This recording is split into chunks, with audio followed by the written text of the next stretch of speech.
para receber alguma coisa apenas, mas para te louvar, te agradecer, sermos edificados pelo Senhor. Nos edifique nessa manhã, nos corrija nessa manhã, nos conduza nessa manhã. Que o nosso coração se volte completamente ao Senhor nessa manhã.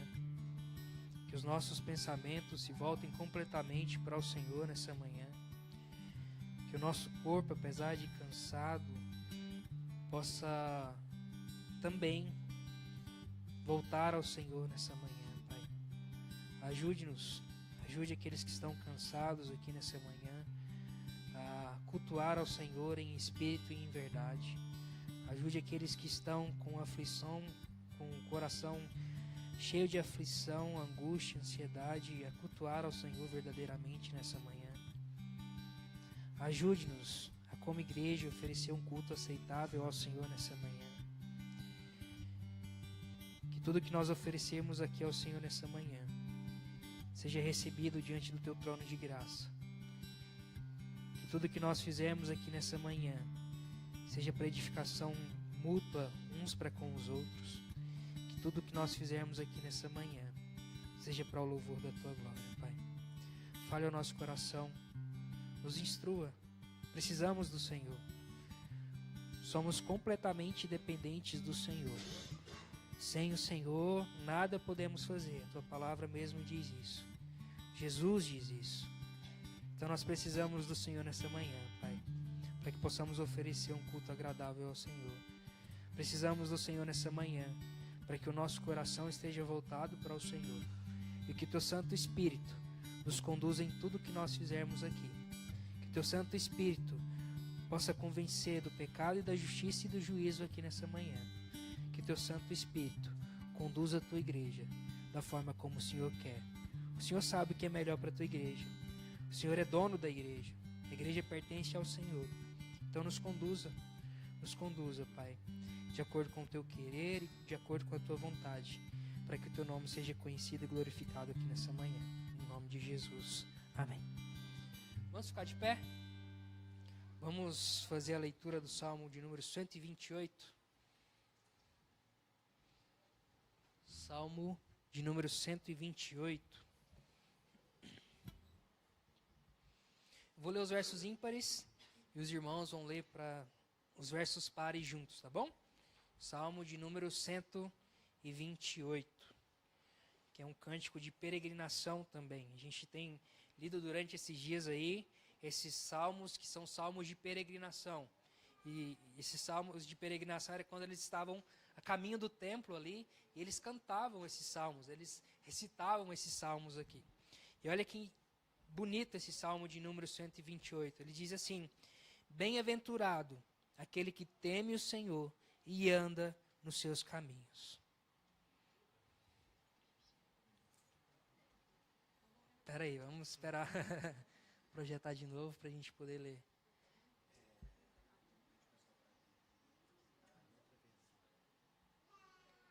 Então vamos ler. Vou ler ali também. A gente lê a mesma versão. Diz assim: bem-aventurado aquele que teme ao Senhor e anda nos seus caminhos. Verso 2.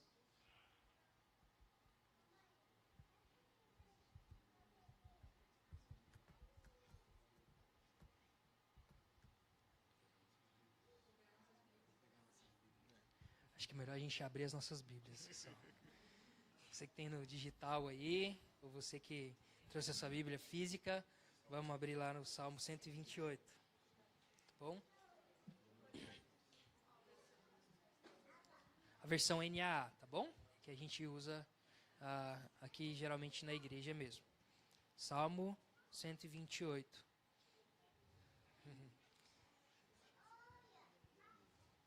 Esperar o pessoal encontrar.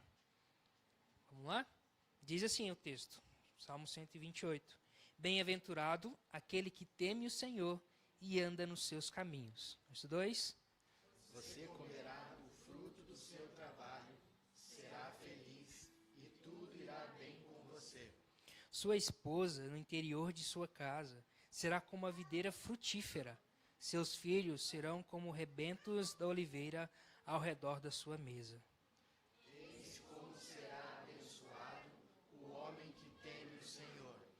Que o Senhor o abençoe desde Sião, para que você veja a prosperidade de Jerusalém durante os dias de sua vida.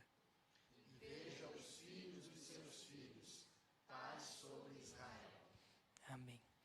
É um texto interessante, né? Que o verso primeiro é o que é a consequência dos outros versos, né? Que diz: bem-aventurado aquele que teme o Senhor e anda nos seus caminhos. E a gente já pensou aqui sobre o que é ser bem-aventurado, né? Sobre o que é ser bem-sucedido. E ser bem-aventurado e bem-sucedido é fazer a vontade de Deus. Então é como se dissesse assim: aquele que faz a vontade de Deus, aquele que teme o Senhor e anda nos seus caminhos. E aí vai dizer o que vai acontecer com esse homem, né? O que vai acontecer com essa família aqui. Então que nós sejamos bem-aventurados no Senhor. Não pela nossa força ou porque nós podemos alguma coisa, mas por Cristo Jesus, porque Ele nos ajuda a cumprir e a obedecer a vontade dEle. E quando nós fazemos a vontade dEle, nós seremos bem-sucedidos no nosso viver, na nossa família, naquilo que nós fazemos. Então que nós sejamos bem-aventurados no Senhor. Vamos cantar nessa manhã? O Patrick vai nos conduzir aqui no momento de louvor. Graça e paz, bom dia.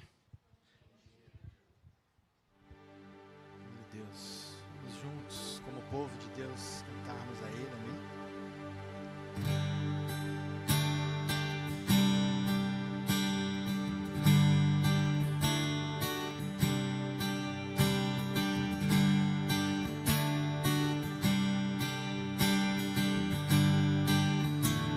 É o teu povo. É o teu povo aqui presente, todos numa só voz, declarando que só tu és grande, exaltamos doce nome, pelo amor, pela cruz, por teu filho Jesus, pois é santo, sim, és digno de louvor e de ser adorado. És bondoso, Pai querido, dentre todas as coisas tu és verdadeiro, Senhor.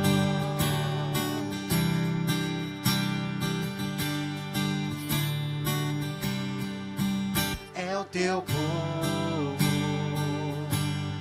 aqui presente, todos numa só voz, declarando que só tu és grande. Então exaltamos. Exaltamos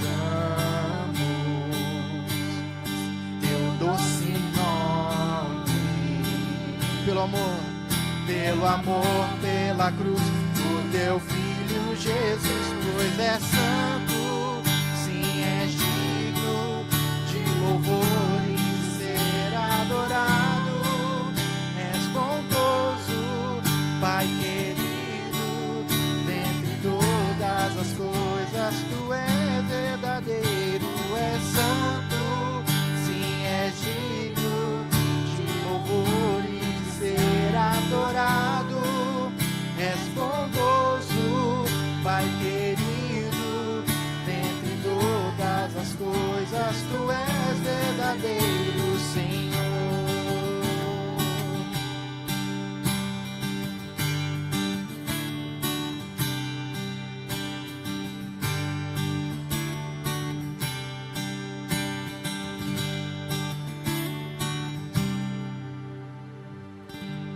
glória a Deus.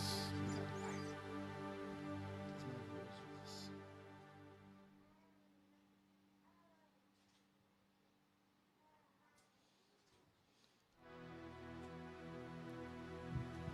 Essa fé está firmada em Ti, Senhor.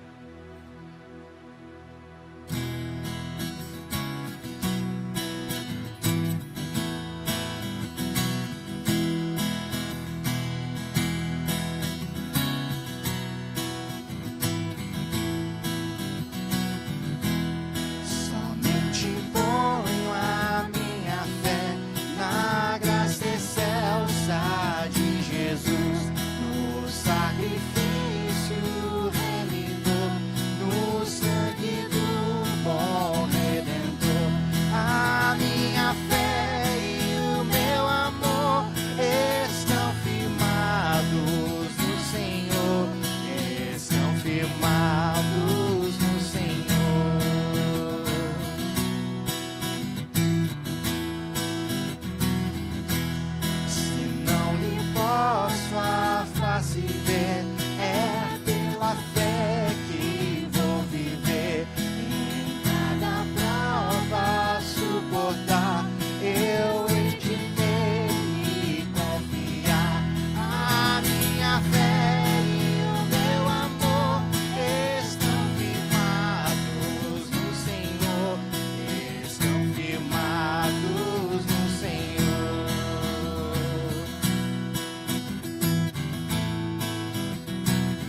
tua mão. A minha fé e o meu amor estão firmados no Senhor, estão firmados no Senhor. A minha fé e o meu amor estão firmados no Senhor, estão firmados no Senhor.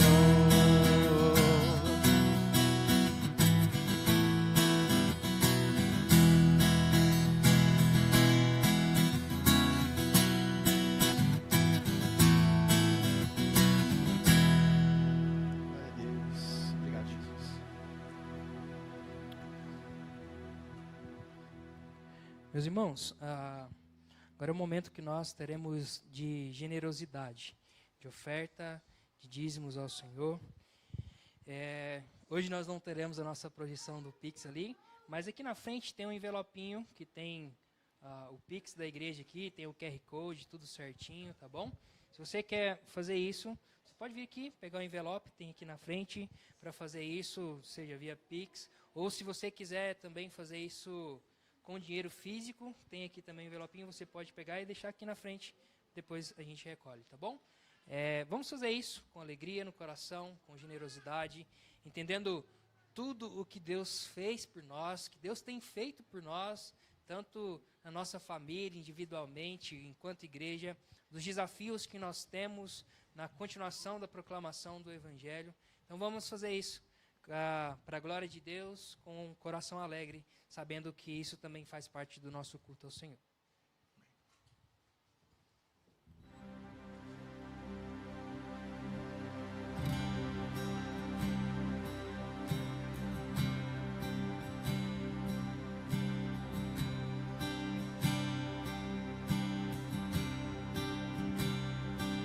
Veja o amor do Pai,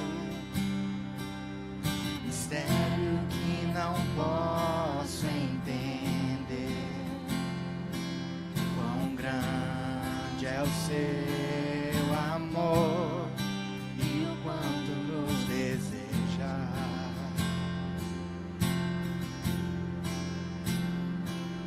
As coisas deste mundo não são nada diante dele. Pai infalível, que se compara, que se compara a ti, não há nada. Veja o Filho de Deus, ele é o leão e o cordeiro dado a nós. O Verbo se encarnou, Salvador da minha alma.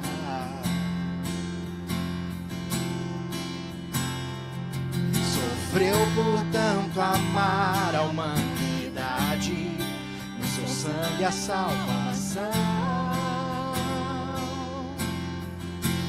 Jesus Messias, o justo se entregou. E esse não foi o fim, não foi o fim. Ele ressuscitou. Nós podemos cantar.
nosso amigo.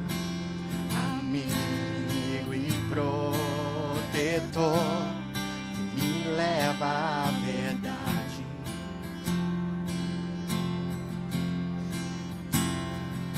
Traços para o meu perdido coração, até meu tempo aqui findar. Ó Santo Espírito, teu reino quero ver. Ó Santo Espírito, ó Santo Espírito, faz em mim o teu querer. Canta, canta minha alma, canta minha alma, que amor tão grande, que amor tão grande. Nós cantamos, canta minha alma, canta minha alma, que amor tão grande, que amor tão grande. Canta minha alma, canta minha alma, que amor tão grande, que amor tão grande,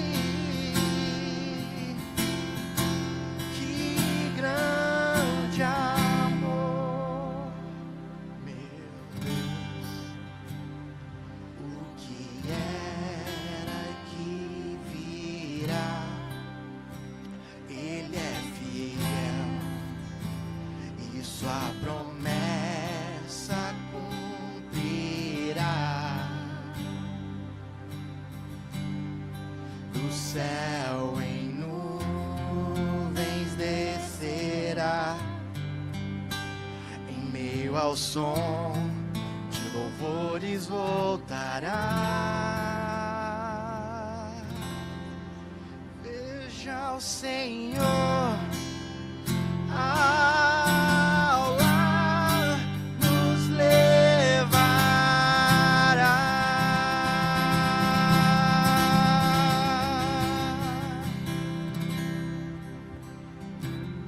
Senhor, que amor tão grande se demonstrado por nós em Cristo Jesus, Pai.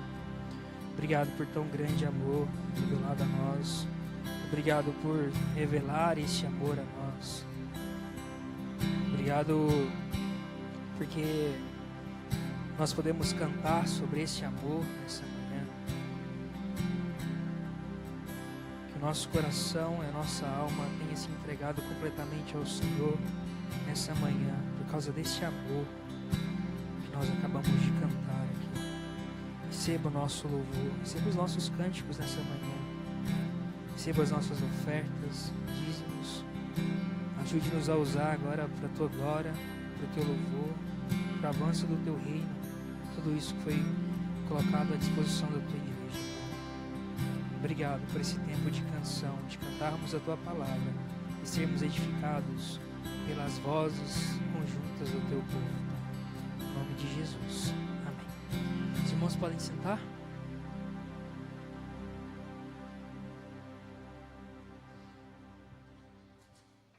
Chama as crianças aqui à frente. Hoje nós temos bastante crianças. Graças a Deus por isso.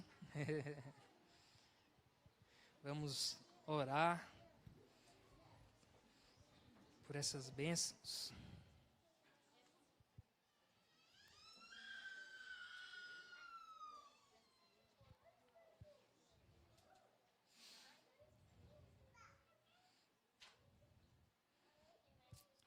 Vamos orar pelas nossas crianças. As crianças, elas são muito preciosas para nós, meus irmãos. E nós, enquanto igreja, temos um papel importantíssimo na formação espiritual dessas crianças. A igreja, ela ajuda na formação espiritual dos nossos filhos, de cada criança aqui. E quero dar um exemplo para vocês aqui de como vocês podem e como vocês ajudam na formação espiritual dessas crianças. Quando nós estamos aqui no culto, quando nós louvamos ao Senhor verdadeiramente, com as nossas vozes, quando nós estamos fazendo o que nós estamos fazendo aqui nessa manhã, que é cultuando ao Senhor, e fazendo isso de coração, no momento de oração, fechando os nossos olhos e concentrando naquilo que está sendo orado, no momento de louvor, cantando com o nosso coração aquilo que está sendo cantado. Isso tudo faz parte da formação espiritual dos nossos filhos, e para que eles entendam a importância desse momento de culto aqui. Então, quando nós fazemos isso aqui com integridade, com o nosso coração, sabendo o que nós estamos fazendo aqui, passando isso para os nossos filhos, nós estamos contribuindo na formação espiritual dessas crianças aqui. Então, quando nós formos cultuar ao Senhor, pense nisso. Você não está aqui sozinho, mas o que você faz aqui influencia na formação espiritual das crianças também. Tá bom? Vamos orar por elas? Pai querido, obrigado pela vida de cada criança aqui. Obrigado por essas preciosidades. Ajuda-nos enquanto igreja a ensinar sobre Jesus para essas crianças. Ajude-nos a amar essas crianças e que possamos dedicar as nossas vidas a anunciar o Evangelho a essas crianças. Que nesse momento, agora que elas terão ali na sala, aprendendo sobre o Senhor, que seja um momento de crescimento para aqueles que já conhecem a Cristo, que seja um momento de arrependimento para aqueles que ainda não conhecem a Jesus, mas que o Senhor alcance esses corações, para que eles possam desde já confessar a Cristo e viver para o Senhor. Essa é a minha oração. E use os professores como instrumentos do Senhor para anunciar o Evangelho a esses corações. A Mayla, o Guilherme, Kelly, que eles sejam instrumentos do Senhor para isso nessa manhã. No nome de Jesus. Amém. As crianças podem ir. Chamar aqui o Léo. Bom dia a todos.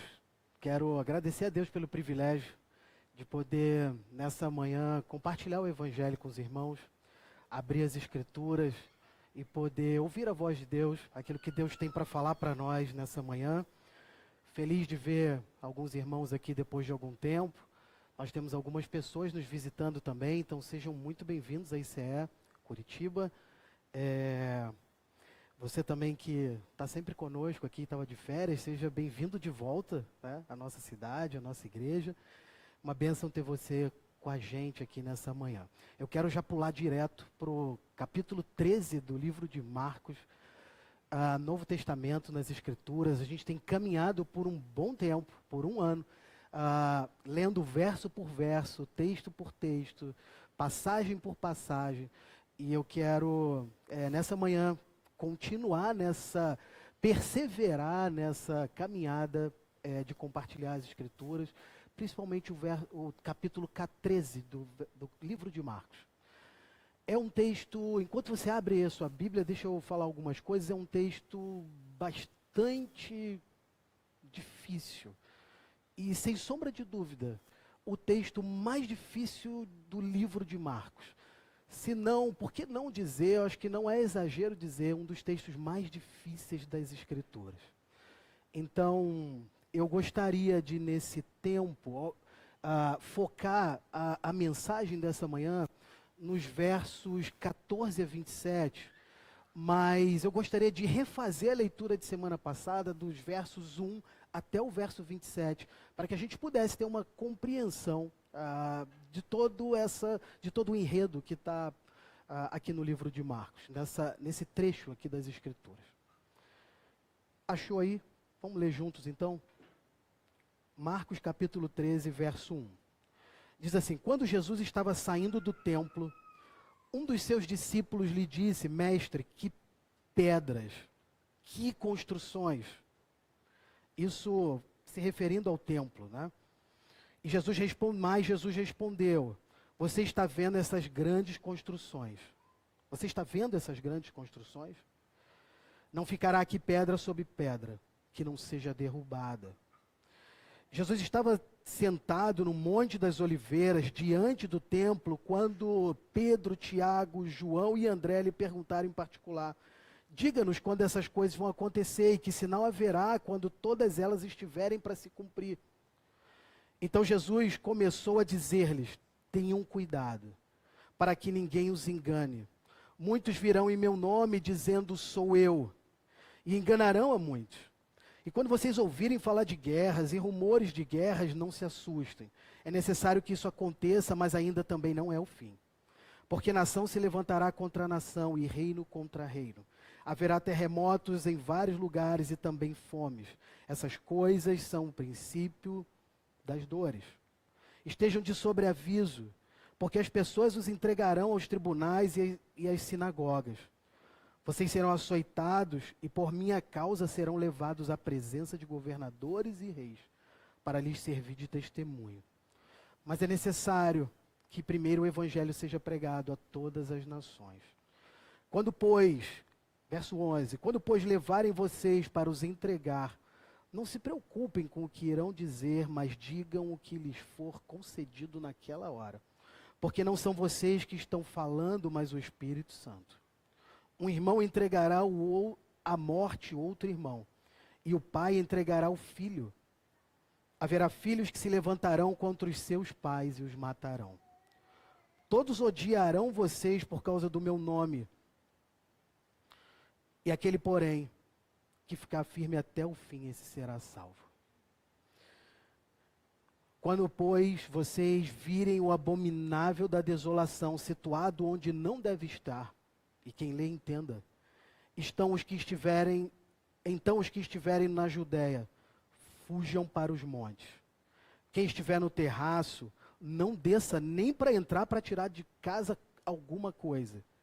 E quem estiver no campo, não volte atrás para buscar sua capa. Ai das que estiverem grávidas e das que amamentarem naqueles dias.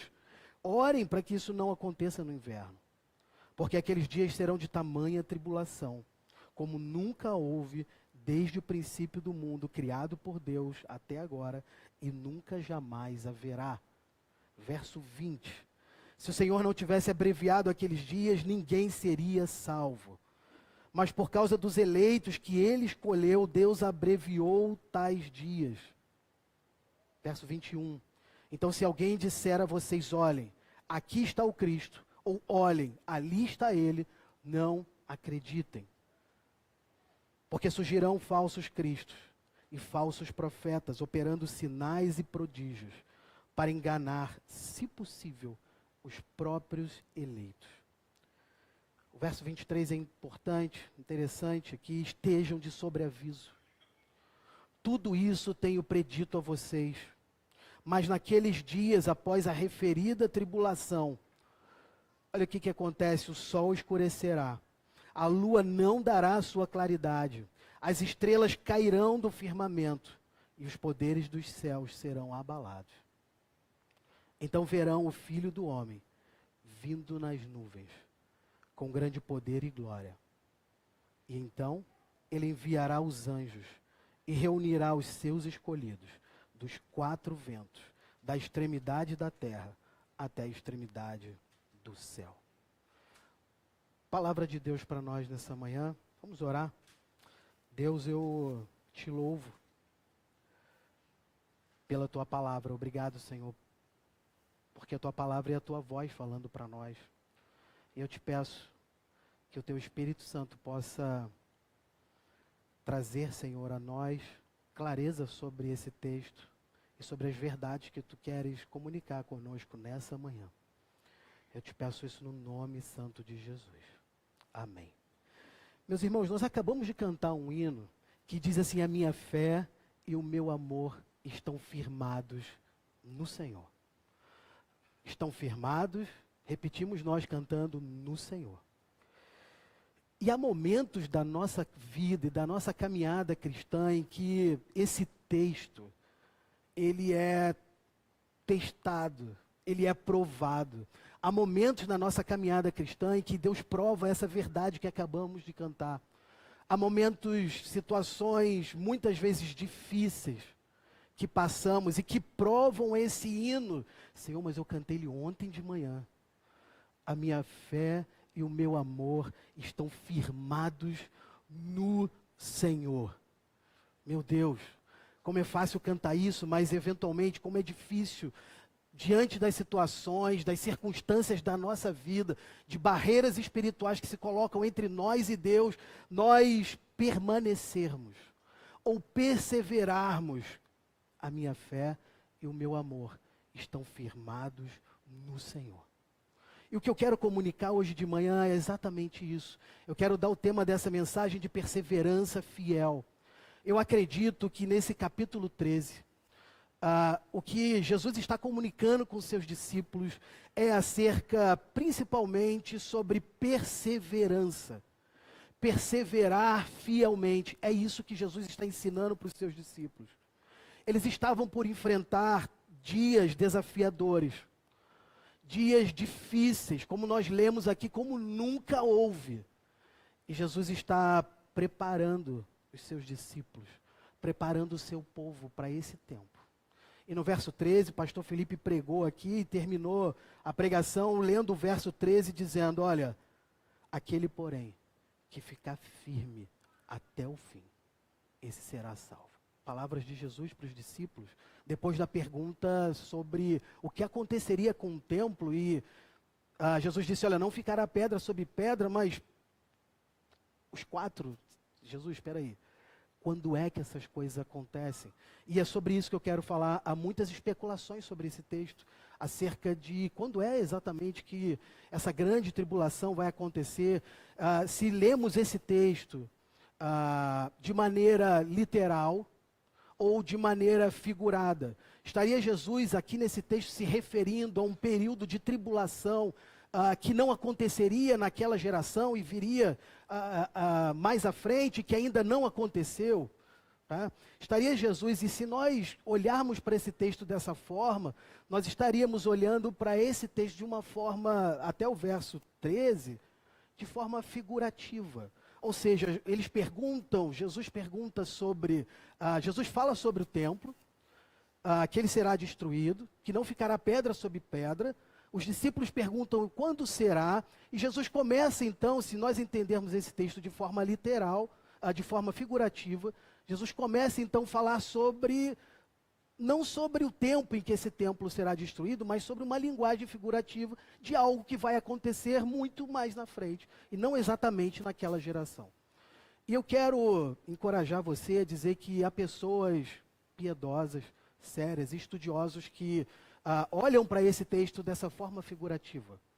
Mas eu quero dizer que não é exatamente a maneira como eu creio nesse texto, como nós vemos esse texto, baseado em autores estudiosos, e a maneira que eu creio esse texto é que de fato Jesus estava olhando para esse momento da história, que nós devemos ler esse texto de forma literal.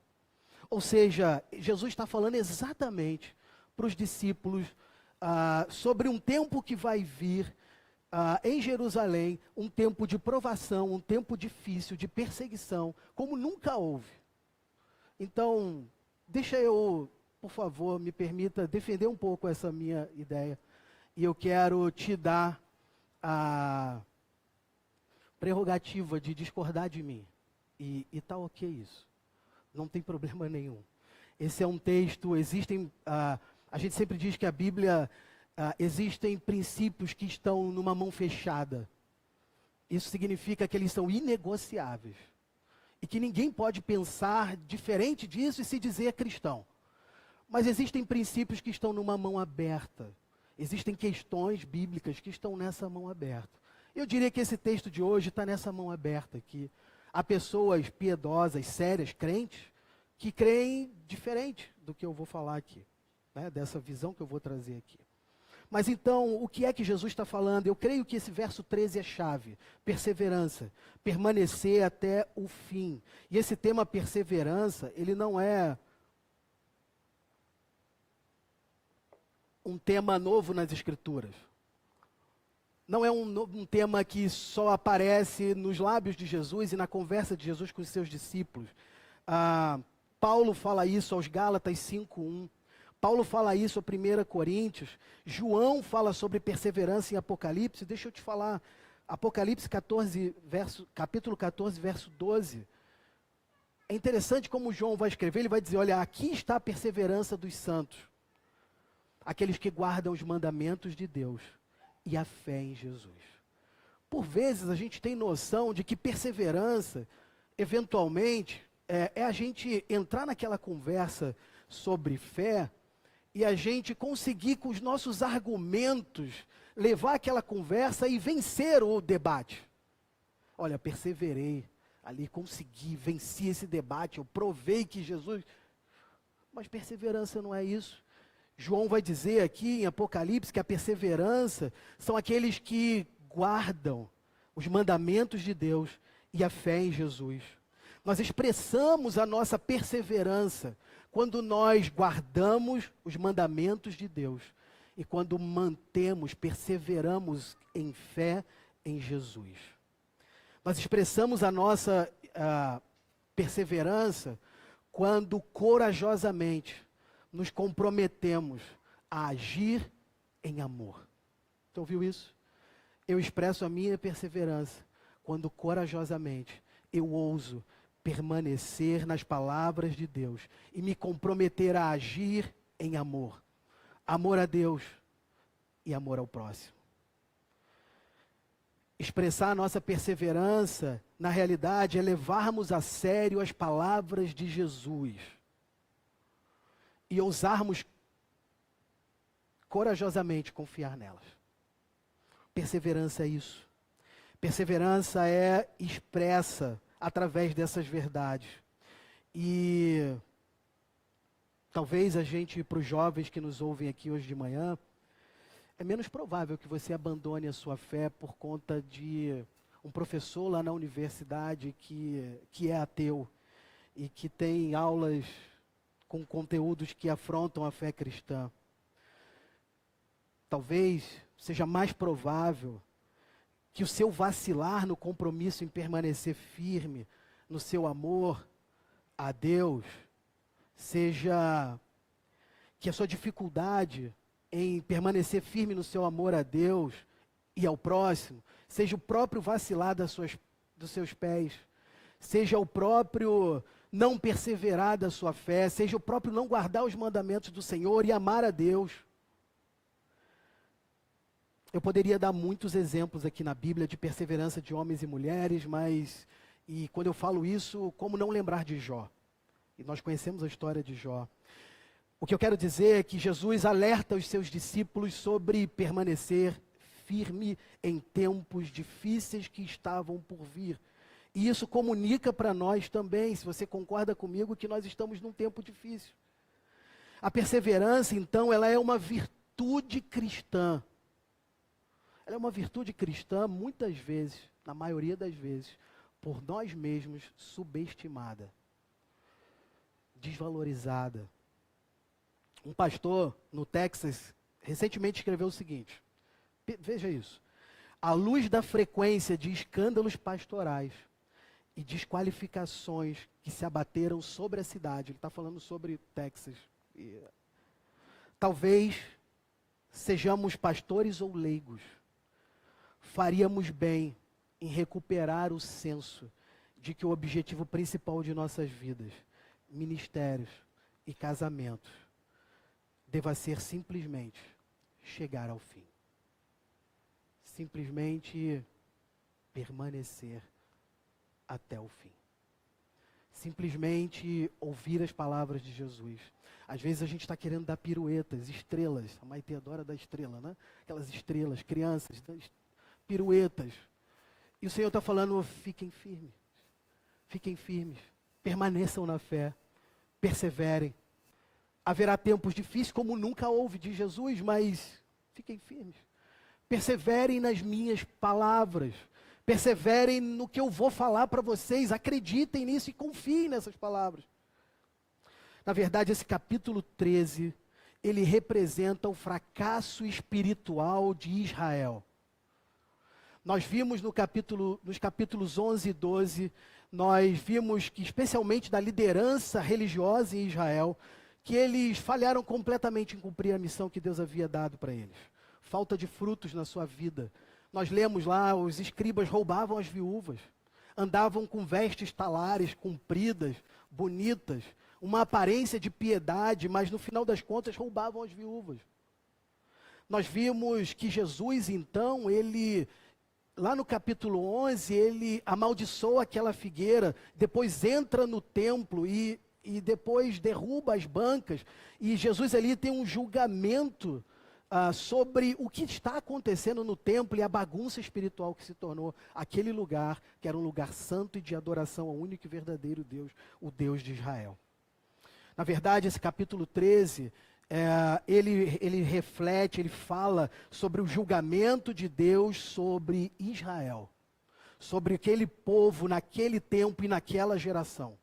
A gente vai ver que esse evento, ele inaugura uma nova era, ele inaugura um novo tempo. Os cristãos não mais serão vistos depois disso como um subgrupo dos judeus, mas os cristãos serão vistos como um grupo de fato cristãos, desvinculados do judaísmo. E é interessante que esse julgamento, ele aconteceu naquela geração, e eu quero mostrar isso para você. No verso 30, nós não lemos isso, mas Jesus vai dizer lá, olha, não passará essa geração sem que tudo isso aconteça. E essa palavra aqui, geração, quantos anos dura uma geração? 40? 50 anos? Tá?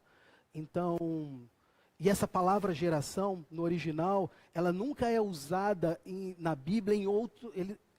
Esse termo usado para traduzir geração, ele não é usado na Bíblia em outro contexto para se referir a uma geração futura. Então veja, há algumas interpretações possíveis, mas eu creio que a profecia de Jesus, aqui descrita, se cumpriu ali naquele primeiro século. Então eu vou seguir essa linha de pensamento, mas como eu disse, você está ok para discordar de mim. Nós podemos conversar isso com mais detalhes depois, mas os versos de 1 a 13, o pastor Felipe pregou aqui semana passada, né, e nós vimos, e eu fico pensando nesse texto como uma janela que se abre para o livro de Atos. Perseguições. O que é que Lucas nos narra no livro de Atos? Perseguições. Pedro é levado ao Sinédrio para dar explicações.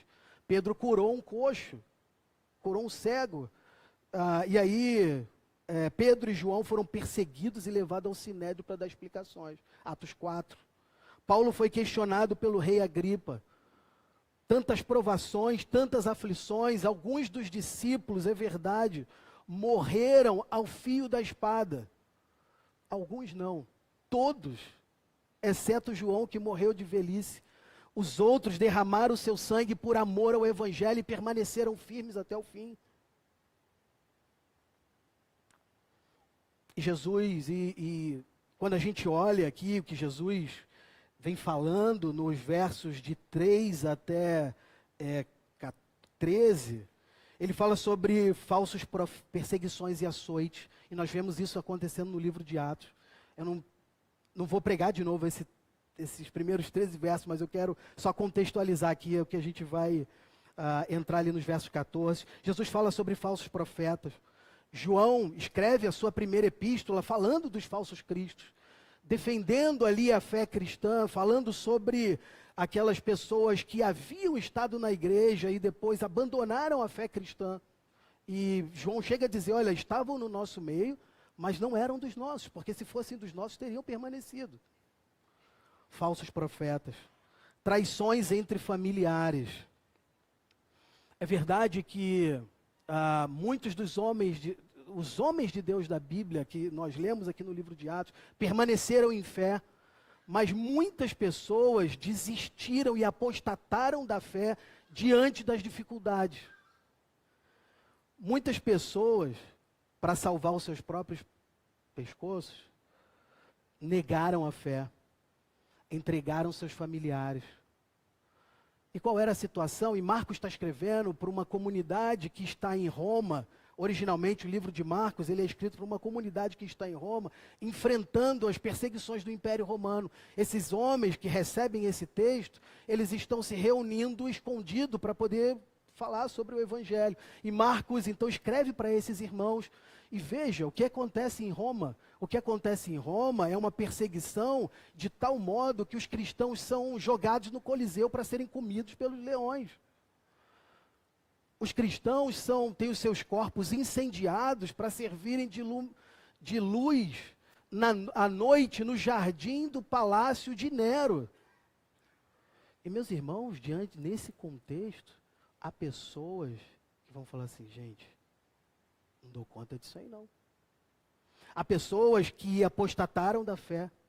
Há pessoas que entregaram seus familiares, diz a história, Flávio Joséfo, que entregaram os seus familiares à morte. E Jesus, no verso 12, ele diz assim, um irmão entregará à morte outro irmão, e o pai entregará o filho. Haverá filhos que se levantarão contra os seus pais e os matarão, e tudo isso aconteceu. O Evangelho, então, ele é pregado nesse tempo.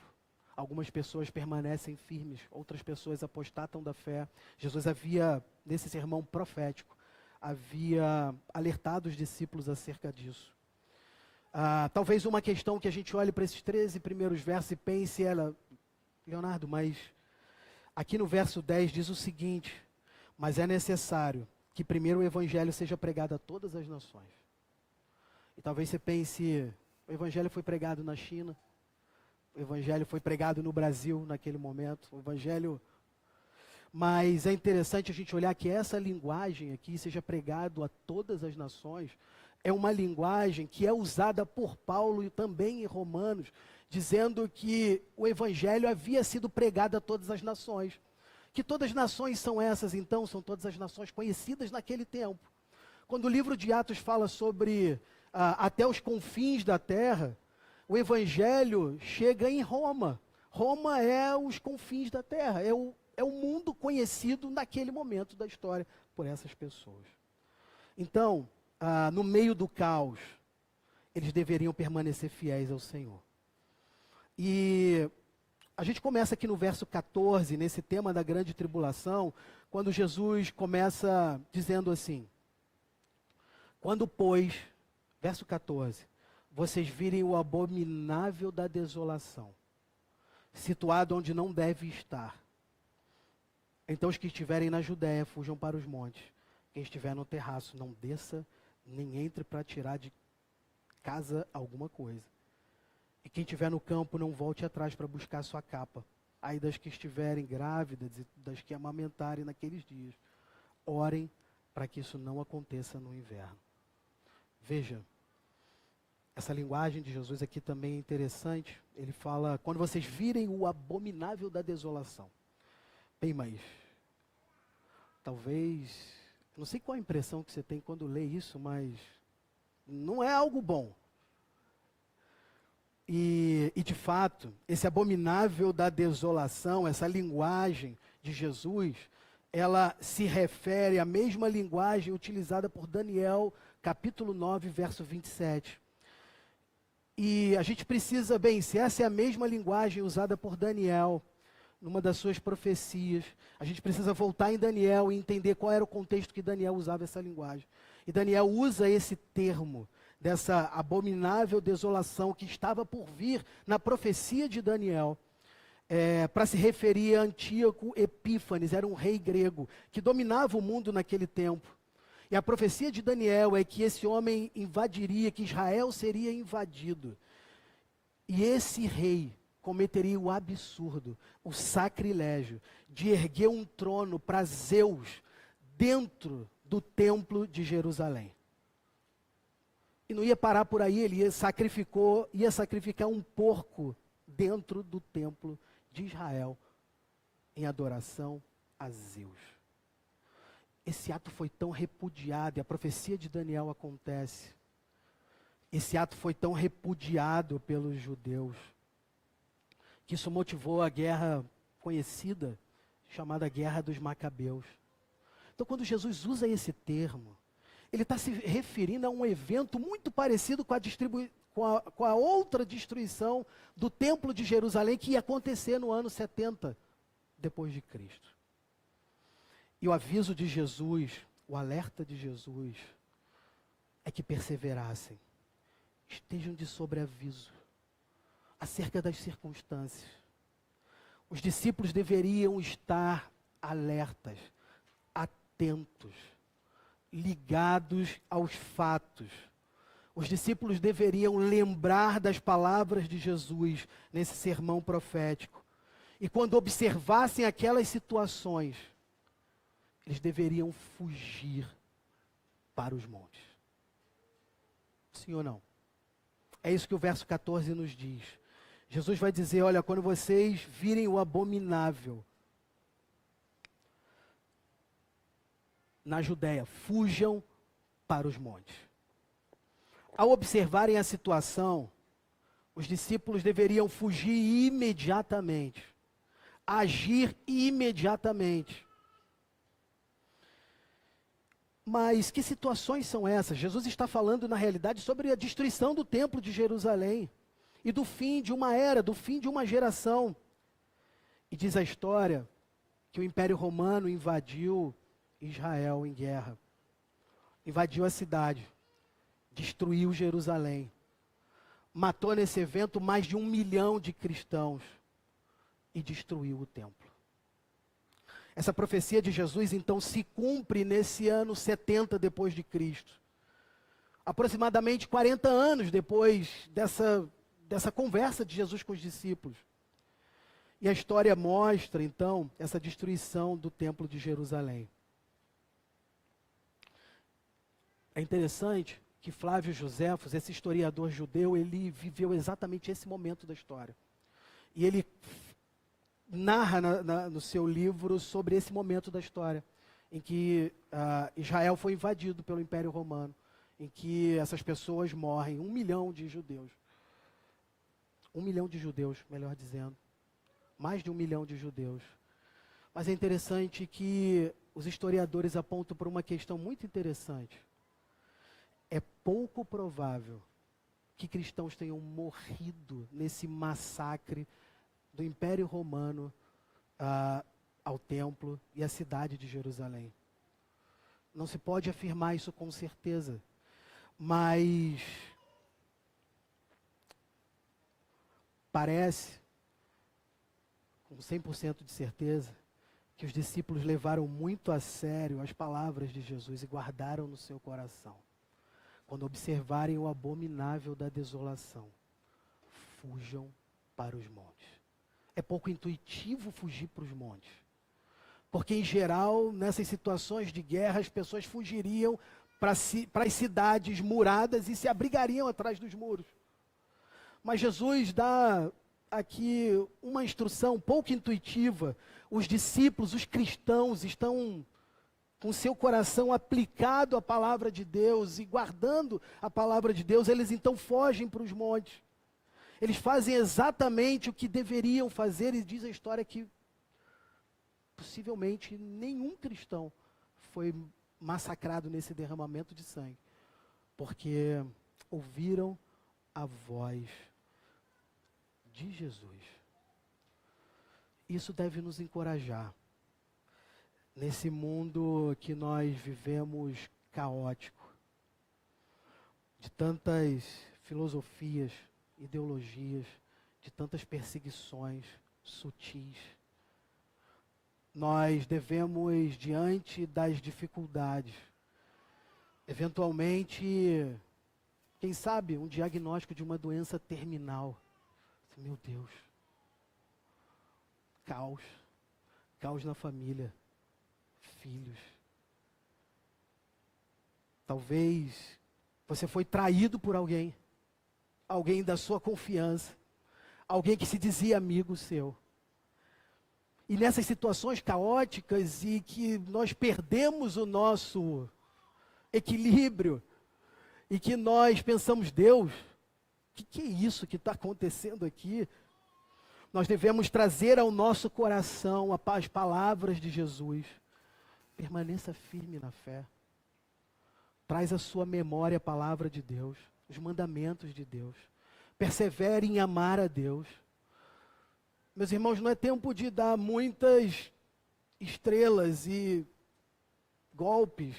É tempo só de permanecermos em fé.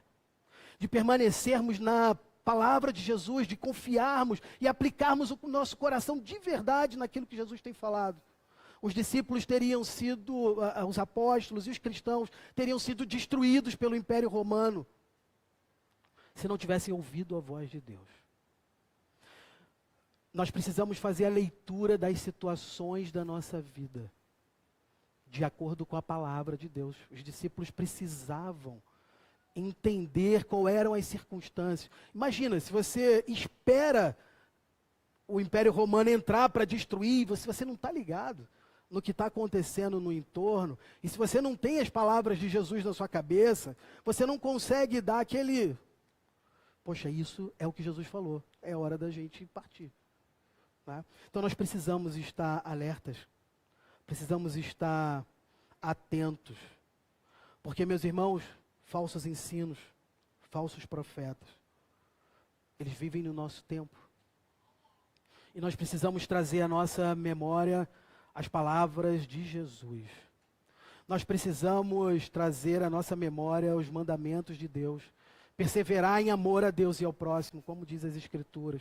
Quantas pessoas que conhecemos, se você tem mais de 2 meses na igreja, mais de 2 meses convertido à fé cristã, você certamente já conheceu alguém, eu já soube de histórias de pessoas que abandonaram a fé cristã.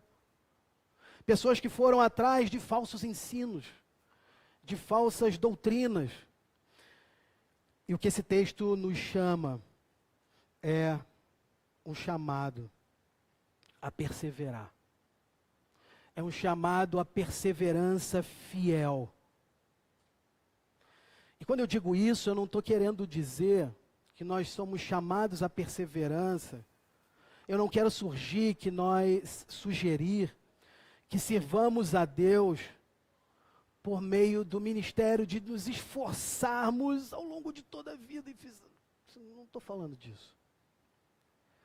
Na verdade, quando eu digo que nós somos chamados à perseverança, ao invés disso, eu quero dizer que quando nos apegamos a Jesus nos momentos de provação, nós vemos o Senhor trabalhar, e no meio da provação, nós podemos louvá-lo por meio disso.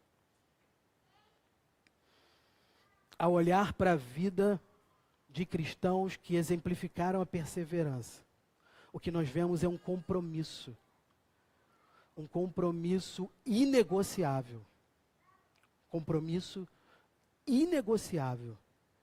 de se apoiar em Jesus em todas as circunstâncias. Uma confiança inabalável de que Ele estará trabalhando, seja qual for a situação. Esteja eu num monte, e numa situação tranquila, esteja eu no vale, esteja eu na provação, esteja eu num momento mais fácil, independente da situação, permaneça em fé, permaneça confiando em Jesus, esteja comprometido em amor com Jesus, esteja comprometido com o próximo, amar o seu irmão.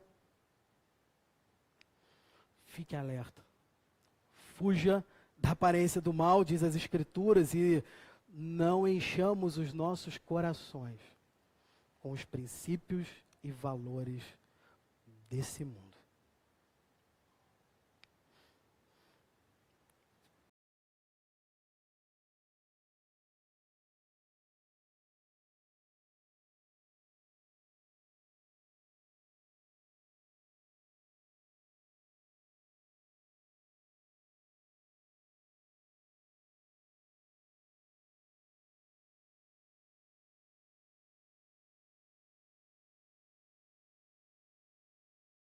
Que Deus havia criado como sua possessão especial. E essa coisa foi destruída. O templo que era destinado a abrigar a presença de Deus, ele foi incendiado, virou uma pilha de escombros. Na realidade, o povo nesse tempo havia virado as costas para Deus, e os profetas profetizaram esse juízo de Deus. E Deus usa o Império Babilônico para entrar, destruir Israel e levar cativo as pessoas para a Babilônia. E é interessante que os babilônios foram instrumentos de Deus como juízo e julgamento de Deus acerca da nação de Israel. Então, o que Jesus quis dizer nessa linguagem, nesses versos 19 em diante, que nós acabamos de ler, estão muito conectados com esse fato. A linguagem é muito parecida. E o que nós vimos aqui não é nada diferente do que vinha acontecendo naquele tempo. Então, o que Jesus está dizendo aos discípulos é que algo similar está muito próximo para acontecer, mas ainda pior. Essa história há de se repetir. Há de se repetir de forma terrível. E essa forma terrível é nada mais, nada menos do que o julgamento de Deus sobre a nação de Israel, sobre a liderança espiritual de Israel. E aí, nós chegamos ao texto que relata a vinda do Filho do Homem nos versos de 24 a 27.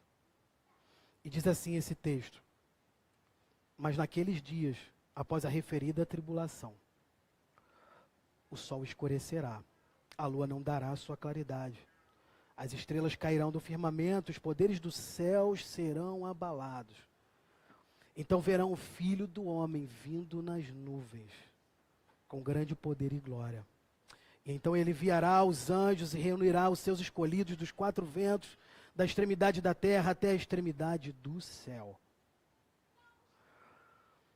E deixa eu dizer o seguinte, há duas formas da gente entender esse texto. Se nós admitimos que o texto do capítulo 13, dos versos 1 ao verso 23, eles são figurativos e não são literais. Ou seja, na realidade, Jesus está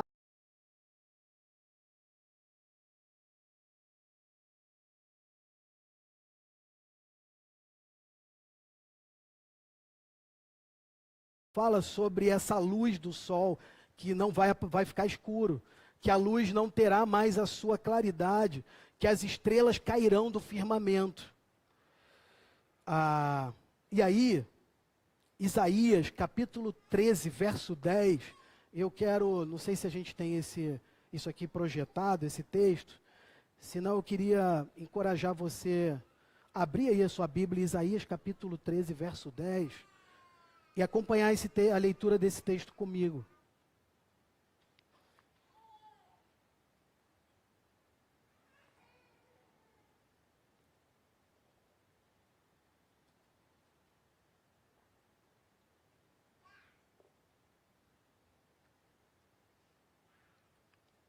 Diz assim o texto: veja, porque as estrelas e constelações dos céus não darão a sua luz.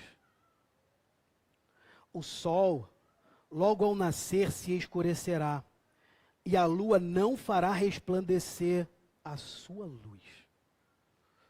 Semelhança entre esses termos, entre essa linguagem de Jesus e a linguagem utilizada por Isaías nessa profecia. Isaías recebe essa visão do Senhor, ele tem uma visão dada pelo Senhor a ele.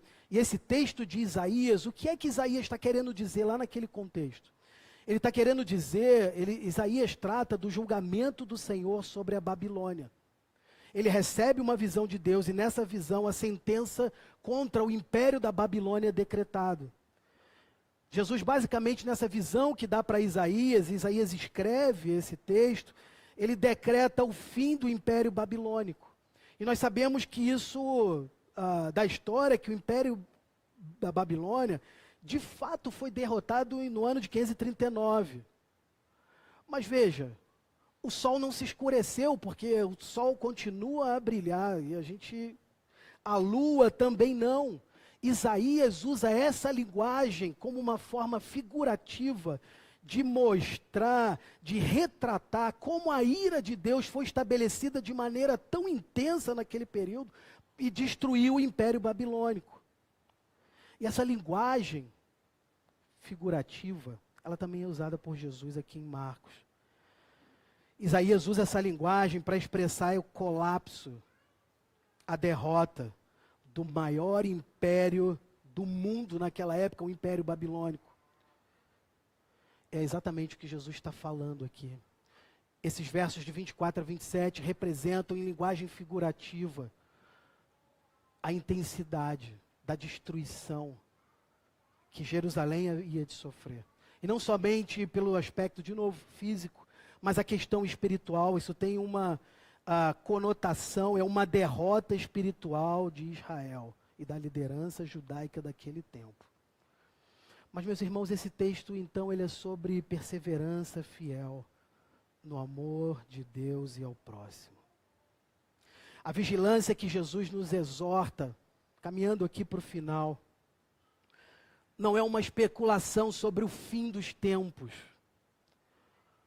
mas sim uma exortação à perseverança fiel no tempo presente.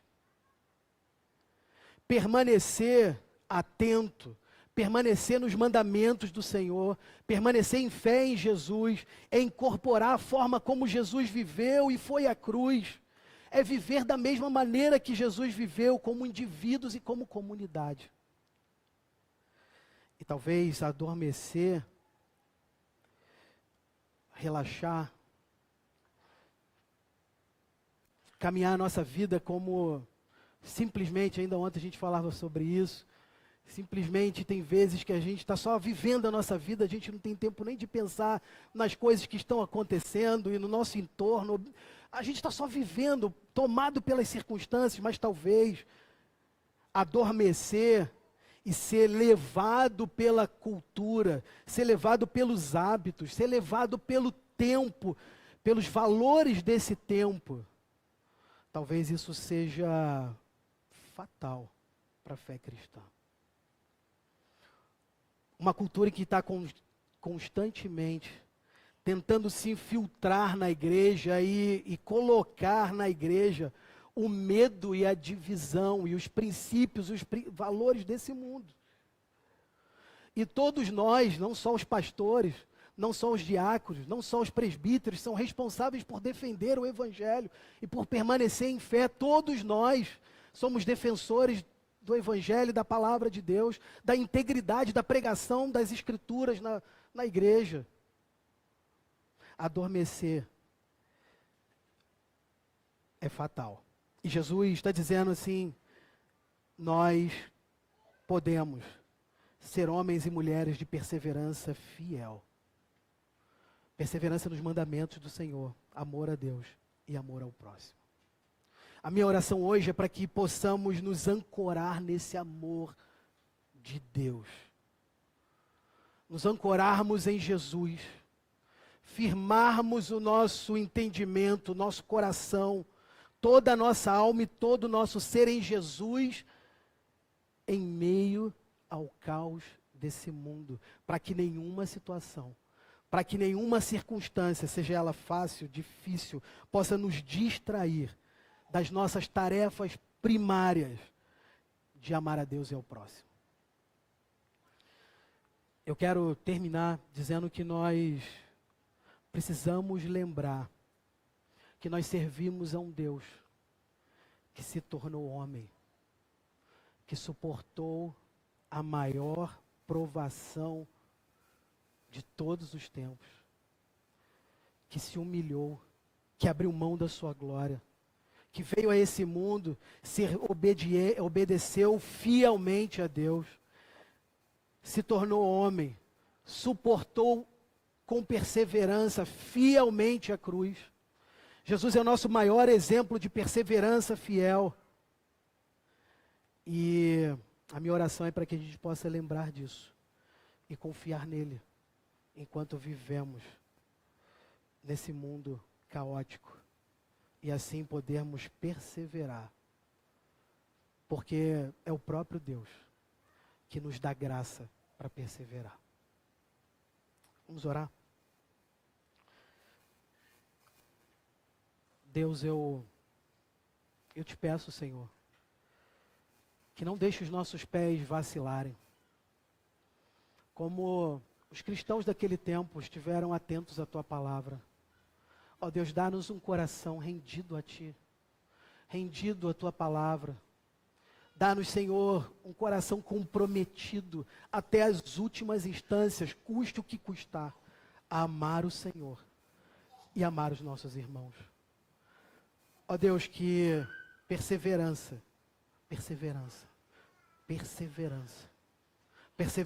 fiel, que essa palavra esteja na nossa mente, no nosso coração. Ó Deus, dá-nos da tua graça, dá-nos do teu Espírito, Senhor. Fortalece-nos em tempos de dúvidas, de fraquezas, de vulnerabilidade. Que nesses dias o teu Espírito, Senhor, venha à nossa mente e ao nosso coração e nos fortaleça, nos encoraja. Levanta, Senhor, pessoas ao nosso redor, pessoas perto de nós. Não nos deixa, Senhor, nos escondermos, fugirmos. Mas, Senhor, que nós possamos estar diante de Ti, diante da igreja, com os nossos irmãos, confessando os nossos pecados, as nossas falhas, e assim juntos como comunidade crescermos em fé e amor ao Senhor. Ajuda-nos, Deus, eu te peço, por favor, faz isso por nós. Amém.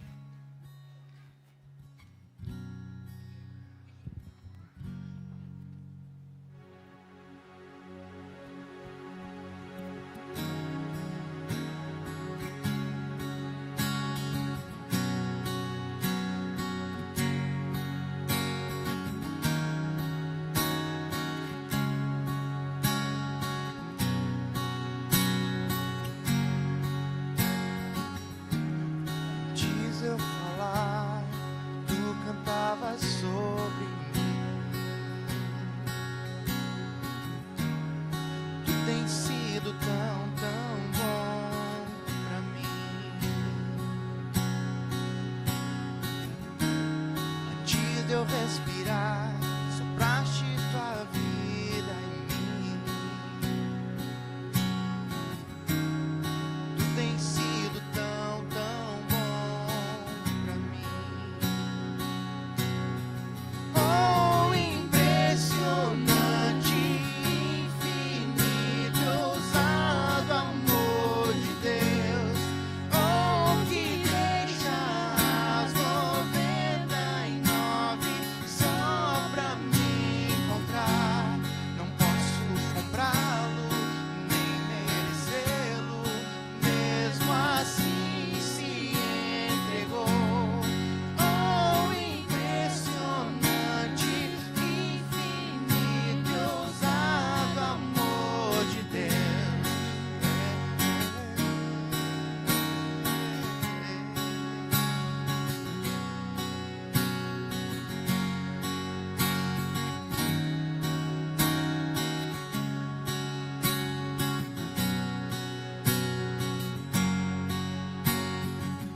Inimigo eu fui, mas teu amor lutou por mim.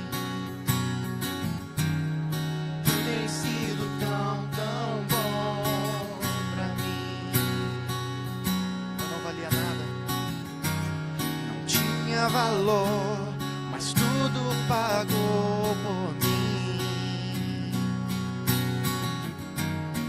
Tu tens sido tão, tão bom pra mim. Oh, impressionante, infinito, ousado amor de Deus. Oh, que deixa as 99 só pra me encontrar. Não posso comprá-lo, nem merecê-lo, mesmo assim se entregou. Oh, impressionante, infinito, ousado amor.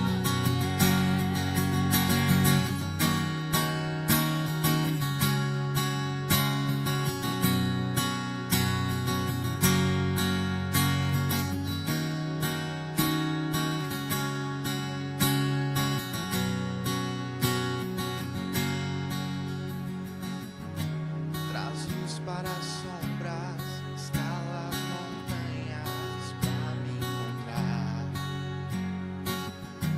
Derruba muralhas, destrói as mentiras pra me encontrar. Traz luz para as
Que o amor de Deus, nosso Pai, e as doces consolações do Santo Espírito de Deus seja conosco, e não somente nós, mas todo o povo de Deus espalhado pela face da terra.